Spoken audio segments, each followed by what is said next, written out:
बिस्मिल्लाहिर्रहमानिर्रहीम। अस्सलाम वालेकुम स्टूडेंट्स। बेटा लास्ट क्लास में जो है वो हम लोगों ने चैप्टर नंबर 14 जो है वो स्टार्ट किया था। उसी को जो है वो आज हम लोग मज़ीद आगे कंटिन्यू करेंगे। तो मैं आप लोगों को पेज नंबर बताता हूँ। अच्छा जी, मोहम्मद हादी कह रहे हैं कि आवाज़ नहीं आ रही। बेटा यहाँ से क्लियर है, आप रिकनेक्ट करें।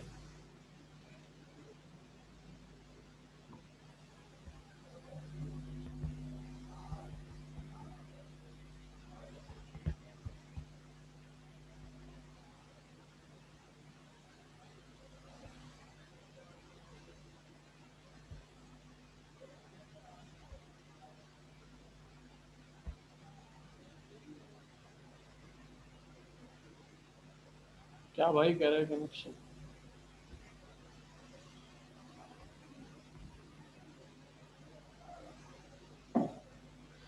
बेटा यहाँ से तो आवाज़ क्लियर है, आप लोग अपने पास चेक करें। चैप्टर नंबर 14 जो है वो हम लोग पढ़ रहे थे। सही है बेटा। तो पेज नंबर जो है हमारे पास चैप्टर नंबर 14 का मैं आप लोगों को बता देता हूँ हम लोगों ने कहाँ तक पढ़ा था। पेज नंबर 132 पे आ जाए बेटा। Chapter number 14 page number 132। हाँ, चैप्टर नंबर 14 के एक आध न्यूमेरिकल्स भी करवाए थे बेटा। सही है। और कुछ थ्योरी पढ़ी थी हम लोगों ने, इसके अलावा कुछ न्यूमेरिकल्स किए थे। सही है जी। तो पेज नंबर 132 पे आ जाए। इसके बाद हमारे पास क्वेश्चन नंबर 4 है। Question number 4। अच्छा जी, क्वेश्चन नंबर 4 में हमारे पास क्या है?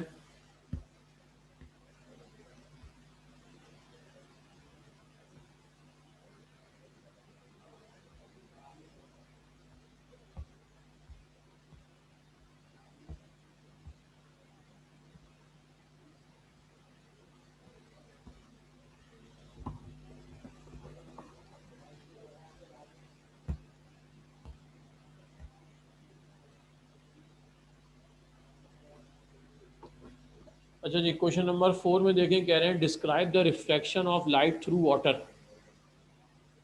वाटर के ज़रिए से जो रिफ्रैक्शन ऑफ लाइट होती है उसको आपने क्या करना है? डिस्क्राइब करना है। अच्छा, रिफ्रैक्शन की डेफिनेशन ज़रा मैं आप लोगों को रिवाइज करा दूं। लास्ट टाइम हम लोगों ने रिफ्लेक्शन की डेफिनेशन पढ़ी थी, और रिफ्रैक्शन की डेफिनेशन जो है पेज नंबर बेटा 131 पे है, वे 132 पे है। Page number 132। रिफ्रैक्शन का मतलब ये था, देखिए पेज नंबर 131 पे इसकी डेफिनेशन लिखी है। When a ray of light enters from one medium to another medium, it undergoes a change in direction as well as in velocity. This phenomenon of light is called refraction of light. जब भी light एक medium से दूसरे medium के अंदर enter होती है तो वो अपनी डायरेक्शन भी चेंज करती है और अपनी वेलोसिटी यानी स्पीड भी क्या करती है? चेंज करती है। तो इस फिनोमिना को हम लोग क्या कहते हैं? रिफ्रैक्शन ऑफ लाइट कहते हैं। सही है। इसकी एग्जाम्पल मैंने आप लोगों को कुछ इस तरीके से दी थी। जैसे फ़र्ज़ करें ये आपके पास जो है यहाँ पे वाटर है और यहाँ पे हमारे पास एयर है। सही है। तो जब लाइट यहाँ से एंटर होगी तो यहाँ पे थोड़ी सी जो है वो क्या हो जाएगी? बेंड हो जाएगी। सही है। अपना जो है वो डायरेक्शन भी चेंज करेगी और साथ साथ अपनी वेलोसिटी भी क्या करेगी? चेंज करेगी। तो इस फिनोमिना को हम लोग क्या कहते हैं? रिफ्रैक्शन ऑफ लाइट कहते हैं। बेटा क्वेश्चन नंबर 4 करा रहा हूँ मैं, रिफ्रैक्शन ऑफ लाइट उससे पहले समझा रहा था।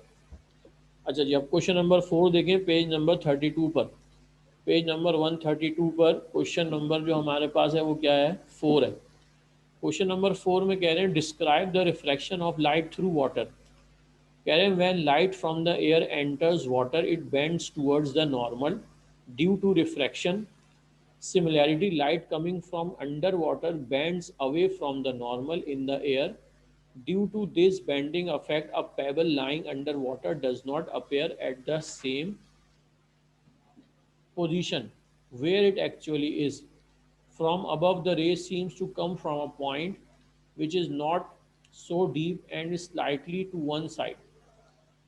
So the pebble seems closer than it actually in figure. Because of this, object seems larger under water. अच्छा जी, ये जो मैंने आप लोगों को यहाँ पे फिगर यहाँ पे बना के दिखाया है, इसको मैं थोड़ा और डिटेल से बनाता हूँ। रिफ्रैक्शन ऑफ लाइट का क्या मतलब है? देखें, ये हमारे पास दो केसेस हैं, समझ लें। यहाँ पे वाटर है हमारे पास, सही है, और यहाँ पे क्या है, एयर है। यहाँ पे वाटर है और यहाँ पे एयर है। अच्छा, पहली कंडीशन में जो है वो लाइट एयर से आ रही है और वाटर में एंटर हो रही है, सही है। अब देखें, ये लाइट जो है वो हमारे पास ये एयर से आई, सही है, ये इधर से आ रही, और ये वाटर के अंदर एंटर हो रही है। अच्छा, अब जब वाटर के अंदर एंटर होगी तो हल्की सी क्या हो जाएगी, बैंड हो जाएगी। अच्छा, मैं इसको दोबारा बनाता हूँ।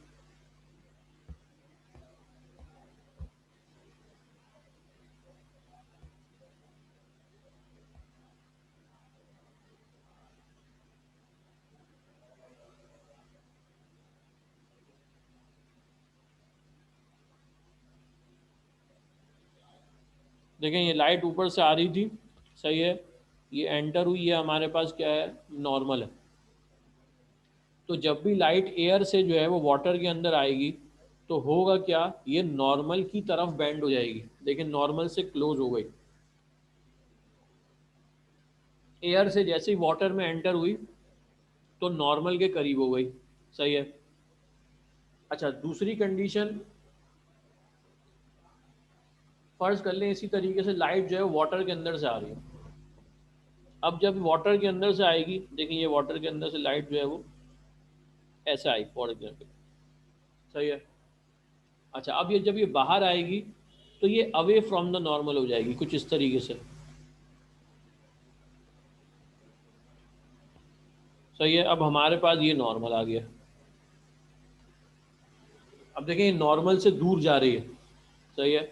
पहली कंडीशन में क्या हो रही थी, जब एयर से वाटर में एंटर हुई तो नॉर्मल के करीब हो गई, और दूसरी कंडीशन में क्या हुई, जब वाटर से एयर के अंदर जाएगी तो ये नॉर्मल के क्या, नॉर्मल से क्या हो जाएगी, दूर हो जाएगी।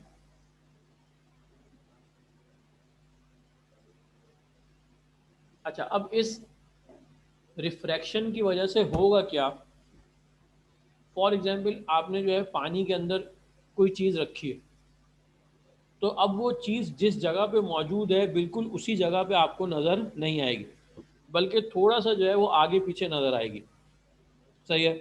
उसकी वजह यह है कि क्योंकि लाइट जब पानी से बाहर निकली है तो वो बाहर जाके क्या हो गई है, उसने अपनी डायरेक्शन को चेंज किया।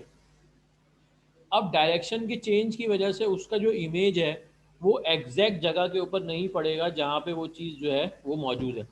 लिहाजा वो आपको थोड़ा सा जो है वो पानी से हट के नज़र आएगी, यानी अपनी एक्चुअल प्लेस से हट के नज़र आएगी। अच्छा, इसी वजह से ऐसा भी होता है कि पानी में अगर कोई चीज़ रखी है तो आपको जो है वो मैग्नीफाई होकर नज़र आती है, थोड़ी सी बड़ी होकर नज़र आती है, सही है।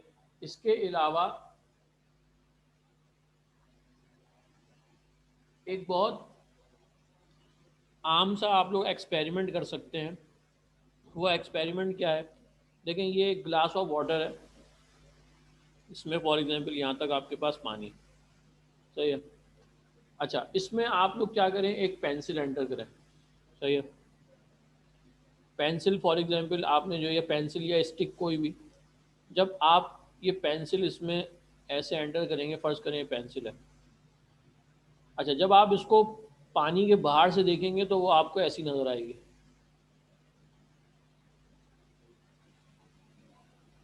सही है। ग्लास में से जब आप लोग इसको देखेंगे तो वो पेंसिल अपनी एक्चुअल प्लेस से थोड़ी सी हटी हुई नज़र आएगी। उसकी वजह क्या है, उसकी वजह है रिफ्रैक्शन ऑफ लाइट। क्योंकि लाइट जब बैंड हो जाएगी तो बैंड होने की वजह से बिल्कुल अपनी एक्चुअल प्लेस पे नज़र नहीं आएगी, बल्कि उससे थोड़ी सी जो है वो हटी हुई नज़र आएगी। तो ये आप लोग एक्सपेरिमेंट बहुत आसानी से घर पे कर सकते हैं। ट्रांसपेरेंट ग्लास में आधा पानी भर के उसमें आप लोग पेंसिल डाल के देखें तो पानी से बाहर जो चीज़ है वो और पानी के अंदर जो चीज़ है उसमें थोड़ा सा आप लोगों को जो है वो क्या नज़र आएगा, डिफरेंस नज़र आएगा। तो वो उस डिफरेंस की वजह क्या है, उसकी वजह यही है कि पानी के अंदर जब लाइट एंटर होती है तो उसको क्या कर देता है, उसकी डायरेक्शन को चेंज कर देता है, और डायरेक्शन चेंज होने की वजह से हमें चीज़ एक्चुअल जगह पे नज़र नहीं आती। सही है जी। अच्छा जी, आगे चलते हैं। नेक्स्ट क्वेश्चन जो हमारे पास है, इससे मुतालिक बेटा कुछ पूछना है तो पूछ लें। अभी जो हमने पढ़ा refraction of light in water, इससे मुतालिक आपको कुछ पूछना है तो पूछें, वरना फिर नेक्स्ट क्वेश्चन की तरफ चलते हैं।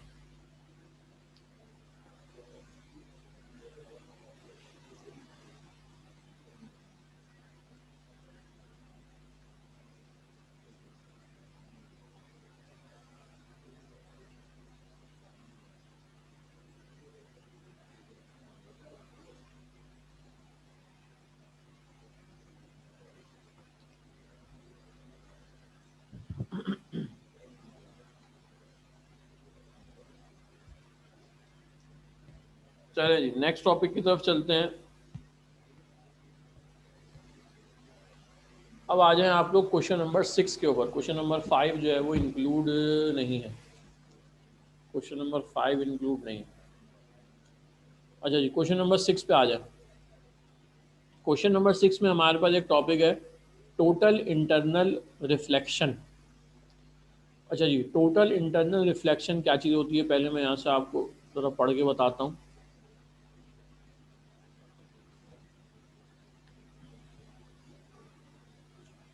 When a ray of light passes through denser medium to a rarer medium, the reflected ray bend away from the normal of refraction. Delta angle R is always greater than angle of incidence. कह रहे हैं कि जब भी light किसी denser medium से rare medium की तरफ जो है वो सफ़र करेगी, तो जो लाइट है, वो जो रे है, वो नॉर्मल से दूर क्या होगी, बैंड होगी, नॉर्मल से दूर जो है वो जाएगी। इसका मतलब एंगल ऑफ रिफ्रैक्शन जो है is always greater than angle of incidence. Angle of refraction जो है वो एंगल ऑफ इंसिडेंस से क्या होगा, ज़्यादा होगा। जैसे यहाँ पे नीचे इन्होंने एग्जाम्पल बनाई हुई है, बताई हुई है, मैं आप लोगों को यहाँ पे समझाता हूँ। देखिए ये एक इन्होंने जो है वो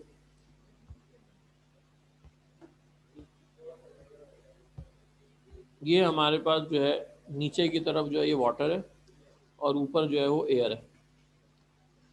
अच्छा, सबसे पहले इन्होंने यहाँ पे जो है वो नॉर्मल बनाया है, पहले नॉर्मल बना लेता हूँ। सही है, उसके बाद जो है वो लाइट बनाता हूँ। ये लाइट जो है वो यहाँ से आ रही है, वाटर से आ रही है। सही है, और जब वाटर से आती है तो आप लोगों को पता ही क्या होती है, यहाँ पे नॉर्मल से दूर की तरफ जाती है। वाटर जो है वो डेंसर मीडियम है और एयर जो है वो रेयरर मीडियम है। सही है। अच्छा, एंगल आई, ये वाला जो नीचे वाला जो एंगल है, नीचे वाला जो एंगल हमारे पास है ये एंगल आई है, और ये ऊपर वाला एंगल जो है ये क्या है, एंगल आर है। तो अब इसमें ये कह रहे हैं कि एंगल आई से एंगल आर जो है वो एंगल आई से हमेशा क्या होगा, ग्रेटर होगा। As the angle of incidence increases, the angle of refraction also increases. कह रहे हैं जैसे जैसे एंगल आई जो है वो बढ़ता जाएगा, वैसे वैसे एंगल आर भी जो है वो क्या होता चला जाएगा, बढ़ता चला जाएगा। देखें उसका क्या मतलब, सेकंड केस लें। देखिए ये हमारे पास जो है वो सेकंड केस मैंने लिया, ये समझ लें ये नॉर्मल पे आ गया। सही है, लाइट हम इससे बनाते हैं। अब देखें ये एंगल ऑफ इंसिडेंस पहले कम था, ये एंगल ऑफ इंसिडेंस मैंने और बढ़ाया। अब इस और बढ़ाने के चक्कर, जब आप इसको और बढ़ाएंगे तो एंगल ऑफ रिफ्रैक्शन और बढ़ जाएगा। सही है, यानी ये एंगल आई को मैंने थोड़ा सा और बढ़ाया तो एंगल आर जो है वो और बढ़ गया। तो जैसे जैसे एंगल आई को बढ़ाते जाएंगे, एंगल आर की वैल्यू क्या होती चली जाएगी, बढ़ती चली जाएगी। सही है। अच्छा, as the angle of incidence increases, the angle of refraction also increases, till for a certain value of angle of incidence the angle of refraction become 90 and the refracted ray passes through the surface. अच्छा, अब एक condition ऐसी आएगी, एक सूरत हमारे पास ऐसी होगी कि जब एंगल ऑफ इंसिडेंस जो है वो इतना ज़्यादा हो जाएगा कि जो आपके पास लाइट है, देखिए मैं यहाँ फिगर बना के दिखा रहा हूँ, ये आपकी उसमें बनी हुई है।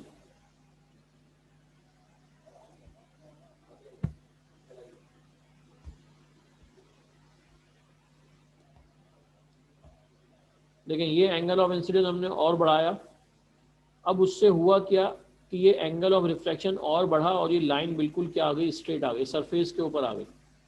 सही है। तो अब इस कंडीशन में हमारे पास ये जो कंडीशन कहलाती है, इसे हम लोग कहते हैं क्रिटिकल एंगल। सही है। यानी एंगल आई को हमने इतना बढ़ाया कि एंगल ऑफ रिफ्लेक्शन बढ़ते बढ़ते किस पे चला गया, 90 डिग्री पे चला गया। सही है। इसे हम लोग कहते हैं क्रिटिकल एंगल। अच्छा, फिर जब इससे और मज़ीद बढ़ाएंगे, अब देखिए चौथी फिगर में बनाने जा रहा हूँ। अब देखेंगे चौथी फिगर में क्या होगा, जब मज़ीद एंगल आई को मैंने और बढ़ाया, एंगल आई को मैंने और बढ़ाया, अब ये क्या होगा, लाइट जो है वो बाहर निकलने की बजाय यहाँ से टकरा के ये ऐसे वापस आ जाएगी। सही है। क्योंकि जैसे जैसे एंगल आई बढ़ाएंगे वैसे वैसे एंगल आर भी क्या होता चला जाएगा, बढ़ता चला जाएगा। अब एंगल आई को इतना ज़्यादा बढ़ा दिया कि लाइट जो है वो बाहर जाने की बजाय टकरा के वापस अंदर आ गई। तो ये वाली जो हमारी जो लास्ट वाली कंडीशन है, देखें ये एंगल आई और ये वाला एंगल आर है, ये ऊपर वाला, तो ये एंगल आर और ये एंगल आई। अब ये जो हमारी लास्ट वाली कंडीशन है, ये वाली, ये कहलाती है टोटल इंटरनल रिफ्लेक्शन। यानी एंगल आई को जो है वो इतना इंक्रीज,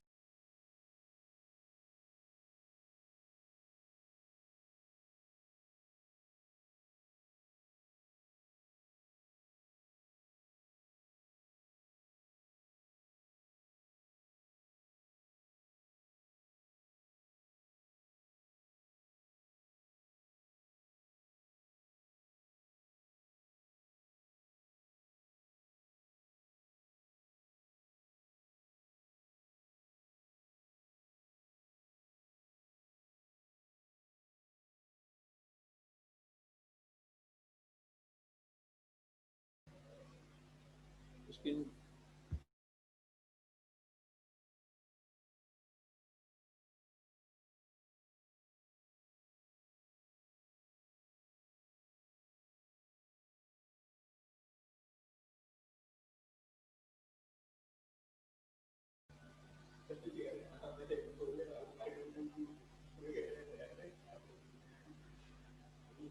अच्छा बेटा ये जो है ये जो आखिरी वाला ये जो बॉक्स है, ये कंडीशन हमारे पास कहलाती है total internal reflection.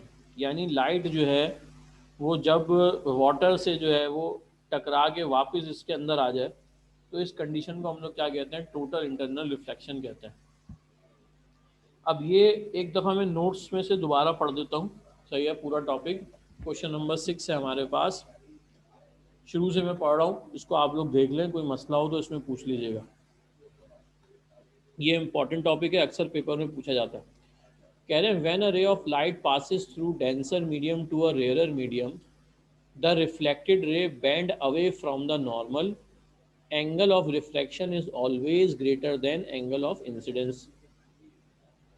As the angle of incidence increases, the angle of refraction also increases, till for a certain value of angle of incidence the angle of refraction becomes 90 and the refracted ray passed through the surface.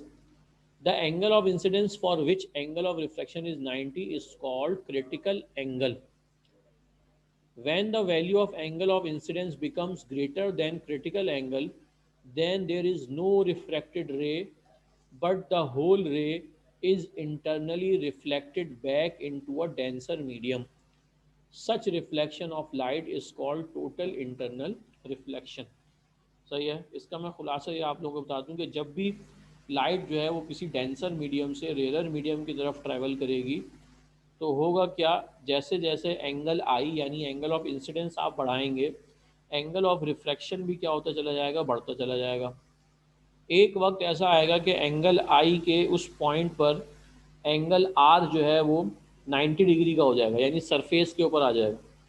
तो उस मौके के ऊपर जो angle आई है उसे हम लोग कहेंगे एंगल, क्रिटिकल एंगल। अच्छा, उससे जब मज़ीद उसको बढ़ाया जाएगा तो होगा क्या कि लाइट रिफ्रैक्शन की बजाय रिफ्लेक्शन शुरू हो जाएगी। अब लाइट जो है वो बाहर नहीं जाएगी बल्कि टकरा के जो है वापस अंदर ही आ जाएगी। तो उस कंडीशन को हम लोग क्या कहते हैं, टोटल इंटरनल रिफ्लेक्शन कहते हैं। सही है बेटा। तो ये हमने जो है वो टोटल इंटरनल रिफ्लेक्शन का टॉपिक मैंने आप लोगों को पढ़ाया। इसमें आप लोगों को कुछ पूछना है तो पूछ लें, वरना फिर नेक्स्ट क्वेश्चन की तरफ चलते हैं।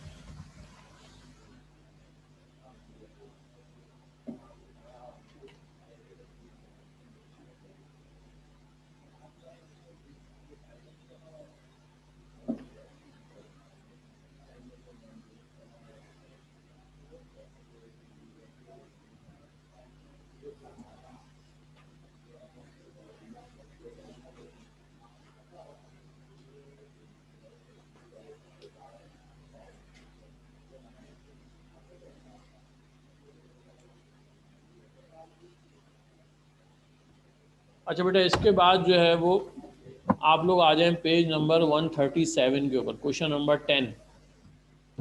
पेज नंबर 137, क्वेश्चन नंबर 10 है हमारे पास। सवाल है what is lens, how many types of lenses are there, define them. सबसे पहले तो आपसे पूछ रहे हैं कि लेंस क्या चीज़ है और टाइप, कितनी टाइप होती हैं लेंसेज के, ये बताएं। A lens is a transparent refracting medium bounded by one or two spherical surfaces. Lens एक ट्रांसपेरेंट रिफ्रैक्टिंग मीडियम होता है जिसमें से लाइट रिफ्रैक्ट होती है, बाउंडेड बाय वन और टू स्फेरिकल सरफेसेस। उसकी जो है एक या दो जो है वो स्फेरिकल सरफेसेस होती हैं, यानी कर्व्स होते हैं उसके। अच्छा, इसके बाद हमारे पास जो है वो क्या है, टाइप्स ऑफ लेंसेज हैं। उनमें देखें, सबसे पहला जो है वो कॉन्वेक्स लेंस है जिसे कन्वर्जिंग लेंस भी कहा जाता है। और दूसरा हमारे पास क्या है, कॉनकेव लेंस है जिसे डाइवर्जिंग लेंस भी कहा जाता है। सही है बेटा। यही चीज़ सेम हम लोगों ने जो है वो चैप्टर नंबर 13 में पढ़ी है, मगर वहाँ पे टॉपिक क्या था, मिरर था। तो वहाँ पे कॉनकेव मिरर और कॉन्वेक्स मिरर था। अब यहाँ पे टॉपिक हमारे पास क्या है, लेंस है। लिहाजा दो टाइप ऑफ लेंसेज हमारे पास, एक है कॉन्वेक्स लेंस और दूसरा क्या है हमारे पास, कॉनकेव लेंस। अच्छा, इन दोनों लेंसेज को पढ़ लेते हैं। देखिए, सबसे पहले हमारे पास कॉन्वेक्स लेंस है। Convex lens, a convex lens is thick at the center and thin at the edges। Convex lens जो है वो हमारे पास क्या होता है, सेंटर से जो है वो थिक होता है, चौड़ा, और किनारों से जो है वो क्या होता है, थिन होता है। It converges parallel beam of light at a point and hence is called converging lens. Convex lens का काम क्या होता है कि वो लाइट को जो है वो एक जगह जमा कर देता है। सही है। दूर से जो लाइट्स आ रही हैं वो उनको सबको एक जगह कन्वर्ज कर देता है, जमा कर देता है। लिहाजा इसे जो है वो कन्वर्जिंग लेंस भी कहते हैं। सही है। इसकी देखिए नीचे फिगर बनी हुई है कॉन्वेक्स लेंस की, इससे आप लोगों को अंदाज़ा हो रहा होगा कि ये जो लाइट आ रही है ये क्या कर रहा है, इनको एक जगह पे जमा कर रहा है। अच्छा जी, इसके बाद हमारे पास कुछ टाइप्स होती हैं कॉन्वेक्स लेंस की। टाइप्स में सबसे पहली टाइप क्या है, double convex lens. Both the surfaces of a double convex lens are convex. अच्छा, इसी तरीके से देखें, इसी के ये जो तीन हेडिंग्स हैं इनके नीचे तीन फिगर भी बनी हुई है छोटी छोटी सी। तो ये जो पहली फिगर है वो डबल कॉन्वेक्स की है, जो दूसरी फिगर है वो प्लेनो कॉन्वेक्स की है, और जो तीसरी है वो कॉनकेव कॉन्वेक्स की है। अच्छा, तो डबल कॉन्वेक्स में क्या होता है, दोनों तरफ से जो है वो कॉन्वेक्स हुआ होता है, यानी दोनों तरफ से जो है वो कर्व आपको नजर आएगा बाहर की तरफ, दोनों तरफ से कर्व जो है वो बाहर की तरफ है। अच्छा, दूसरी टाइप होती है plano convex lens. Plano convex lens के अंदर क्या होता है, one of the two surface of each of such a lens is plane and other is convex. इसमें एक साइड जो है उसकी क्या होती है, प्लेन होती है, और दूसरी तरफ क्या होता है, कॉन्वेक्स होता है। सही है। अच्छा, जो तीसरी फिगर है हमारे पास, लेकिन दूसरी और तीसरी फिगर में अगर आप लोगों को फर्क नजर आ रहा हो, देखिए पहली फिगर तो हमारे पास कुछ ऐसी है, ये है, ये इस किस्म का लेंस है। सही है, दोनों तरफ से जो है वो बाहर की तरफ। दूसरी फिगर जो है हमारे पास वो कुछ ऐसी है, यहाँ से बिल्कुल स्ट्रेट, सही है, एक तरफ से कर्व है और एक तरफ से बिल्कुल स्ट्रेट है। अच्छा, तीसरी फिगर जो हमारे पास है, जो कॉनकेव कॉन्वेक्स लेंस है, वो बेटा देखिए कुछ इस तरीके की है, एक ऐसे और ये दूसरी ये ऐसे अंदर की तरफ। सही है, यानी इसकी एक साइड जो है वो कॉन्वेक्स है और दूसरी साइड हमारे पास क्या है, कॉनकेव है। तो ये जो थर्ड वन है, इसको हम लोग कहते हैं कॉनकेव कॉन्वेक्स लेंस। सही है, one of the two surface of a concave concave convex lens concave and other is convex. सही है, तो ये कॉन्वेक्स लेंस की मजीद क्या है, थ्री टाइप्स है। पहले हम लोगों ने लेंसेज पढ़े, लेंस की दो टाइप्स पढ़ी, कॉन्वेक्स लेंस और कॉनकेव लेंस। फिर कॉन्वेक्स लेंस के अंदर मजीद तीन टाइप्स होती हैं। पहली होती है डबल कॉन्वेक्स, दूसरी होती है प्लेनो कॉन्वेक्स, और तीसरी हमारे पास क्या होती है, कॉनकेव कॉन्वेक्स लेंस। तो ये तीनों जो है वो हम लोगों ने इसको जो है वो डिस्क्राइब किया। अच्छा जी, इसके बाद हमारे पास जो नेक्स्ट है, कॉनकेव लेंस है। देखिए बेटा पेज नंबर 137 पे नीचे कॉनकेव लेंस की डेफिनेशन दी हुई है। A concave lens is thin at the centre and thick at the edges. सही है, बिल्कुल कॉन्वेक्स का इन्वर्स होता है। सही है, ये दरमियान से जो है वो थिन होता है और एजेस से क्या होता है, थिक होता है। It diverge parallel beam of light at a point and hence it is called diverging lens. और इसका काम क्या होता है कि ये लाइट को जो है वो डाइवर्ज कर देता है, यानी फैला देता है। सही है, लिहाजा इसको हम लोग क्या कहते हैं, डाइवर्जिंग लेंस भी कहते हैं। अब जिस तरीके से हमने कॉन्वेक्स लेंस की तीन टाइप्स पढ़ी, बिल्कुल सेम इसी तरीके से कॉनकेव लेंस की भी हमारे पास थ्री टाइप्स है। पहली टाइप हमारे पास क्या है, टाइप ऑफ कॉनकेव लेंस, देखिए पेज नंबर 138 पर। सबसे पहले है डबल कॉन्वेक्स कॉनकेव लेंस। सही है, इसकी फिगर आप लोगों को वाजी नीचे नज़र आ रही है। डबल कॉनकेव लेंस के अंदर क्या है, दोनों साइड से लेंस क्या हुआ है, अंदर की तरफ जो है वो कर्व हुआ है।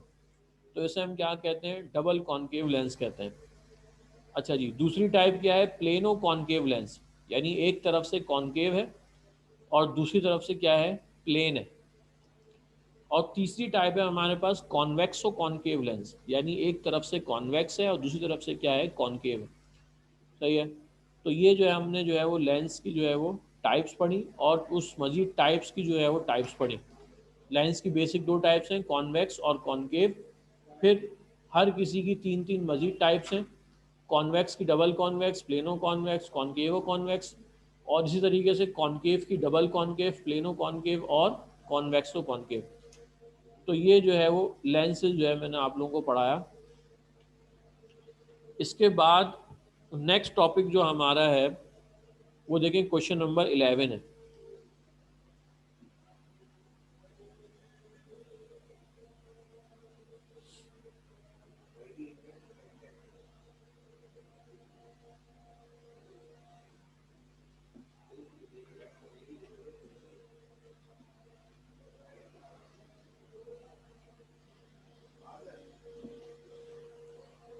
अच्छा, क्वेश्चन नंबर 11 में जो है हमारे पास कुछ चीज़ें, यानी लेंस के जो है वो कुछ लेबलिंग है। इसमें देखें, डिफाइन द फॉलोइंग। सबसे पहला कह रहे हैं ऑप्टिकल सेंटर। ऑप्टिकल सेंटर क्या है, देखिए यहाँ पे आपको एक डबल कॉन्वेक्स लेंस बना के उसको समझाने की कोशिश की है। जो लेंस का मिड पॉइंट होता है उसे हम लोग कहते हैं ऑप्टिकल सेंटर। सही है, जो मिरर का मिड पॉइंट था उसे हमने क्या कहा था, पोल कहा था। और जो लेंस का मिड पॉइंट है उसे हम लोग क्या कहते हैं, ऑप्टिकल सेंटर। अच्छा, इसके बाद सेकंड हमारे पास जो डेफिनेशन है वो क्या है, centre of curvature. The centre of sphere of by which the lens is made up of is called center of curvature. It is denoted by 2f और c। अगर इस लेंस का सर्कल कंप्लीट किया जाए तो उसका जो सेंटर आएगा उसे हम लोग क्या कहते हैं, सेंटर ऑफ कर्वेचर कहते हैं। देखें क्या मतलब, फर्ज करें हमारे पास ये जो है वो एक क्या है, एक डबल कॉन्वेक्स लेंस है। सही है, इसका मैं सर्कल कंप्लीट करता हूँ। देखिए एक तरफ से कंप्लीट करता हूँ, ये अगर मैं इसका सर्कल कंप्लीट करूँ, ये कुछ सर्कल समझ लें आप लोग, थोड़ी डायग्राम ज़रा मैं इसको सही कर देता हूँ। सही है, ये एक सर्कल हमने कंप्लीट किया। तो इस सर्कल का ये जो सेंटर है, तो ये जो सेंटर पॉइंट है ये कहलाता है सेंटर ऑफ कर्वेचर। सही है। अच्छा, अब ये हमारे पास लेंस का जो मिड पॉइंट है वो क्या है, ऑप्टिकल सेंटर है। सही है। अब ये यहाँ से लेकर यहाँ तक का फासला, ये हमारे पास क्या कहलाता है, रेडियस ऑफ कर्वेचर कहलाता है। सही है। सी से लेकर, ये सी है, अच्छा इसको सी भी कहा जाता है और 2F भी कहा जाता है, और इसे हम ओ कहते हैं। अच्छा, ये सी भी कहलाता है और 2F भी कहलाता है, और इसे हम लोग कहते हैं रेडियस ऑफ कर्वेचर। अच्छा, सी और ओ के दरमियान में अगर हम इसको आधा करें, इसके मिड पॉइंट के ऊपर एक पॉइंट है वो कहलाता है एफ, यानी फोकल प्रिंसिपल फोकस। क्या चीज़ कहलाती है, प्रिंसिपल फोकस एफ कहलाता है। सही है। अच्छा, मैं इसको जो है जैसा आपके यहाँ पे बुक में फिगर बनी हुई है इसके मुताबिक बनाता हूँ, ताकि मज़ीद आप लोगों को जो है वो क्लियर हो जाए। तो ये फ़र्ज़ करें ये हमारे पास एक लेंस है। अच्छा, और ये हमारे पास इसका जो मिड पॉइंट है ये ऑप्टिकल सेंटर है। बीच में से हमारे पास एक इमेजिनरी लाइन गुजर रही है जिसे हम लोग कहते हैं प्रिंसिपल एक्सिस। सही है, ये हमने मिरर में भी पढ़ी थी। मिरर में वो एक तरफ होती है, लेंस में ये दोनों तरफ आ जाती है। अच्छा, ओ से लेकर यहाँ पे इसका जो सेंटर ऑफ कर्वेचर है, सही है, यानी इसको सी जिसे हम कहते हैं, इसको 2F भी कहा जाता है। इन दोनों के दरमियान में एक पॉइंट होता है जिसे हम लोग क्या कहते हैं, एफ कहते हैं। अच्छा, अब ये पॉइंट जो है वो लेंस के दोनों तरफ आएगा। सही, क्योंकि लेंस के अंदर रिफ्रैक्शन हो रही है, लाइट यहाँ एक तरफ से आएगी और ये बैंड होके आगे जाएगी। सही है। तो ये एफ जो है वो दोनों तरफ होगा, यहाँ पे भी एफ है हमारे पास, और यहाँ पे हमारे पास सी भी है। ये इक्वल डिस्टेंस के ऊपर होगा, जितना राइट साइड के ऊपर है उतना ही लेफ्ट साइड के ऊपर होगा। यहाँ बनाने में मुझसे थोड़ी सी मिस्टेक हुई है, वरना ये जो है ये इक्वल जो है वो डिस्टेंस के ऊपर होगा। सही है। तो ये ओ का मतलब ऑप्टिकल सेंटर, एफ का मतलब प्रिंसिपल फोकस, सही है, सी का मतलब सेंटर ऑफ कर्वेचर, और ये जो लाइन जा रही है रेड कलर की ये हमारे पास क्या है, प्रिंसिपल एक्सिस है। सही है। अच्छा, अब इसके अंदर कुछ मज़ीद चीज़ें हैं, जैसे कि फोकल लेंथ। फोकल लेंथ क्या चीज़ होती है, देखें बेटा इसको मैं आपको बताता हूँ। ये एफ से लेकर ओ तक का फासला ये कहलाती है फोकल लेंथ, यानी स्मॉल एफ। सही है।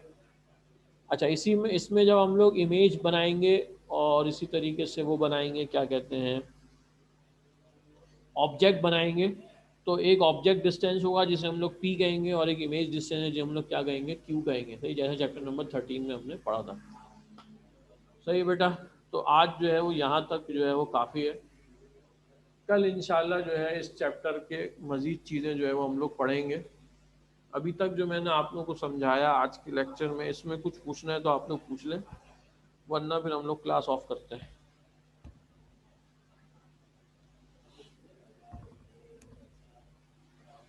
हाँ जी, है कोई क्लास में? सर टेस्ट क्या?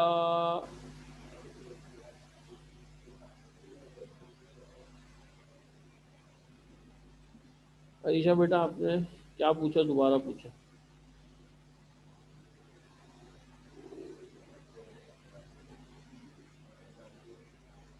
बेटा टेस्ट जो है वो आप लोगों का चैप्टर नंबर 10 का है। चैप्टर नंबर 10 का टेस्ट है आप लोगों का।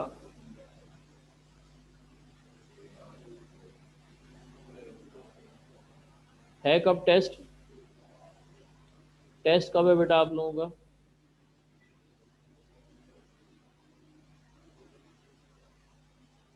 सैटरडे को है। सही है, मैं कल जो है वो आप लोगों को टेस्ट की तैयारी कराऊंगा।